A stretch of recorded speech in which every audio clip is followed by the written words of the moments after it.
រាជបូរអារាមហ្លួងខេត្តសៀមរាបកសាងឡើងរវាងឆ្នាំ1650ក្នុងរជ្ជកាលព្រះបាទនរោត្តមក្បូរក្បាច់រចនាដ៏អស្ចារ្យនៃព្រះវិហារបុរាណអាយុកាលជិត400ឆ្នាំសិល្បៈដ៏ល្អវិចិត្រគឺគំនូរបុរាណរឿងរាមកេរ្តិ៍ចំណែកផ្នែកខាងក្រៅមានចម្លាក់លៀនយ៉ាងរស់រវើកនៅលើទ្វារនិងបង្អួចទៅលេងសៀមរាបម្ដងធ្លាប់បានឃើញឬធ្លាប់បានចូលទស្សនាវត្តរាជបូរហៅវត្តបូរដែរឬទេ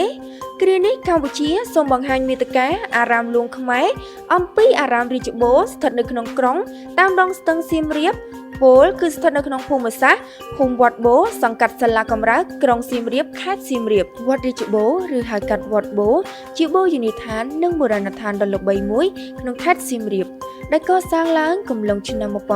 1650ហើយព្រះវិហារកសាងនាពេលសម័យកាលក្រោយក្នុងរជ្ជកាលសម្ដេចព្រះបាទនរោត្តមតែជាអភ័ព្វភាពអស្ចារ្យនៃក្បូរក្បាច់រចនាដ៏ល្អវិចិត្រនៃព្រះវិហារបុរាណអាយុកាលប្រមាណជិត400ឆ្នាំនេះទាំងសំណង់ចម្លាក់និងគំនូរត្រូវបានខូចខាតនិងបាត់បង់សោភ័ណភាពដើម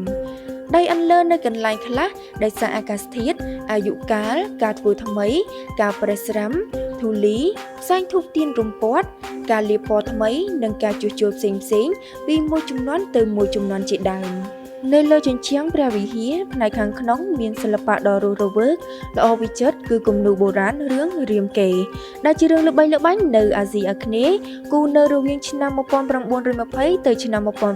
1924ដោយជាងឈ្មោះប៊ិលនិងក្មួយរបស់គាត់ឈ្មោះដិតជាងគំនូរទាំងពីរនាក់នេះគឺជាជាងធ្វើណាំងសម្រាប់ល្ខោនស្បែកធំទើបគំនូរមានទម្រង់កាយវិការដូចស្បែកធំចំណែកនៅផ្នែកខាងក្រៅមានចម្លាក់លៀនយ៉ាងរស់រវើកនៅលើទ្វារនិងបង្អួចដោយមានការបញ្ជាក់ថាព្រះវិហារដ៏ចំណាស់មួយនេះធ្លាប់មានការជួសជុលតាំងពីសម័យអាណានិគមបារាំងមកម្ល៉េះ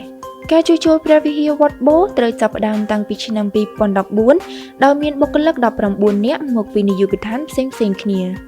ការជួសជុលនិងការសម្អាតនេះផ្ដោតសំខាន់លើសន្លឹកបង្អួចសន្លឹកទ្វារពុទ្ធបដិមាធំក្នុងព្រះវិហារនិងពុទ្ធបដិមាតូចៗមួយចំនួន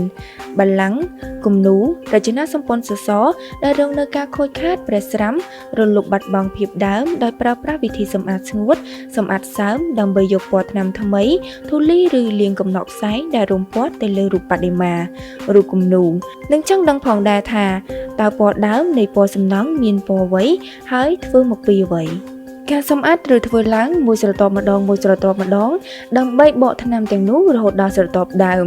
ដែលភាគច្រើនជាពណ៌បែបស្រគត់ស្រគំតែកន្លែងខ្លះរូបខ្លះក៏មិនអាចសម្អាតឲ្យដល់ស្រទាប់ដើមដែរព្រោះវាអាចប៉ះពាល់ដល់វត្ថុនោះនៅតាមជញ្ជាំងសសររូបចម្លាក់លើស៊ុមបង្អួចមានស្រទាប់ថ្នាំខុសៗគ្នាចន្លោះពី7ទៅ3ស្រទាប់ហើយរាល់ការសម្អាតជួសជុលទាមទារខ្លាំងណាស់នូវការអត់ធ្មត់និងការប្រឹងប្រែងបំផុតពិសេសមានជំនាញលាយគ្រឿងផ្សំឲ្យបានត្រឹមត្រូវតាមបច្ចេកទេសដើម្បីកុំឲ្យមានប្រតិកម្មនឹងថ្នាំចាស់រយៈពេល2ឆ្នាំមកនេះក្រុមការងារសម្រេចបានការសម្អាតជាងសសរពុទ្ធបដិមាធំបល្ល័ង្ករូបចម្លាក់មួយចំនួនសន្លឹកបង្អួច9ផ្ទាំងរូបគំនូរ3ផ្ទាំងក្នុងចំណោម157ផ្ទាំងខ្លះគូត្រេលើរូបដែលបានបាត់មុខហើយបិទមនាងសិលាលើចន្លោះប្រហោងធំៗជាដើមបច្ចុប្បន្ននេះព្រះវិហារបុរាណវត្តរាជបូរត្រូវបានបញ្ចប់ការជួសជុលនិងបើកឲ្យចូលទស្សនាបានជាធម្មតាសម្រាប់ទិដ្ឋភាពខាងក្នុងទស្សនាចរគួរតែទៅកំឡុងម៉ោង4រសៀលទៅ6ល្ងាចដែលជាវេលាព្រះសង្ឃបើកទ្វារព្រះវិហារដើម្បីចម្រើននមស្ការព្រះសម្មាសម្ពុទ្ធដូចនេះបើបានទៅដល់ខេត្តសៀមរាបគួរចំណាយពេលបន្តិចដើម្បីទទួលបានបទពិសោធន៍ទេសចរបែបសិល្បៈបុរាណនិងសាសនាដែលអាចជាអ្វីដែលថ្មីសម្រាប់ជីវិតអ្នក